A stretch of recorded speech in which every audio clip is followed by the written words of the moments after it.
আজকে করব নিম বেগুন। দেখো বেগুনগুলো ছোট ছোট করে এইভাবে কেটে নিয়েছি, আর নিম পাতা গাছ থেকে পেড়ে এভাবে ছাড়িয়ে নিয়ে জলের মধ্যে ভিজিয়ে রেখেছি যাতে নোংরা টোংরাগুলো ভালো করে উঠে যায়, বুঝছো? আর বেগুনটাও এভাবে ধোয়া হয়ে গেছে, ছোট ছোট করে কেটে নিয়েছি। এবার কড়াইতে তেল দিয়ে আগে বেগুনটা ভেজে নেব। তেল গরম, বেগুনটা দিয়ে দিলাম।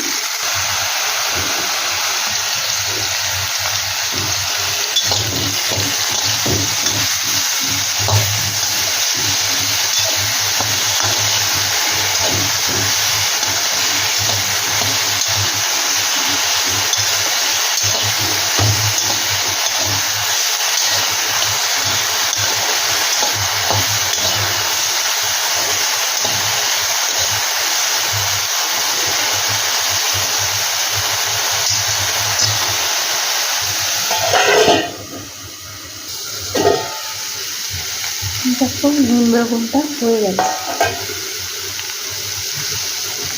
বেগুনটা ভাজা হয়ে গেছে। এবার বেগুনটা নামিয়ে নেব। দেখো বেগুনটা নামিয়ে নিয়েছি।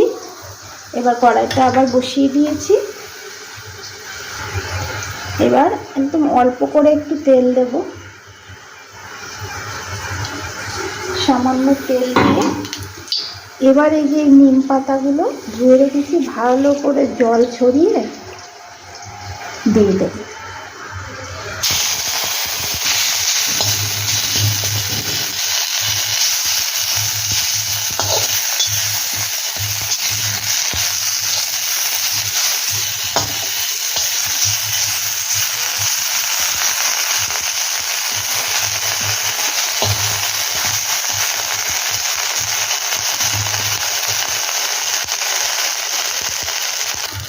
নিম পাতাগুলোকে দেখো এমন করে ভাজতে হবে একদম কড়কড়ে হয়ে যাবে, কোনো পাতার ভেতরে জল থাকবে না। দেখো এরকম করলে আস্তে আস্তে ভেঙে যাবে, গুঁড়ো গুঁড়ো হয়ে যাবে।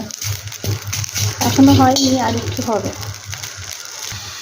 দেখো পাতাগুলো সব একদম মচমচে হয়ে গেছে, আর এইভাবে একদম গুঁড়ো গুঁড়ো হয়ে যাচ্ছে।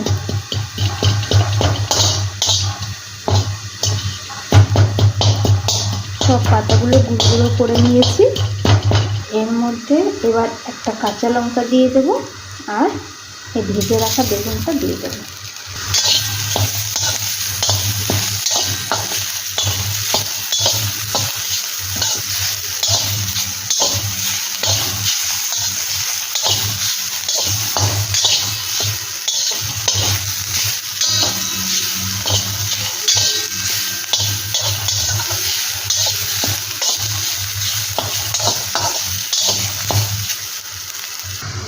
রেডি হয়ে গেছে নিম বেগুন। দেখো এটা কিন্তু খেতে কিন্তু খুবই টেস্টি লাগে। যারা এটা ভালোবাসে তারা তো জানে যে এটা কতটা সুস্বাদু। গরম ভাতের সঙ্গে একদম অমৃত, এবং এটা কিন্তু স্বাস্থ্যের জন্য খুবই ভালো।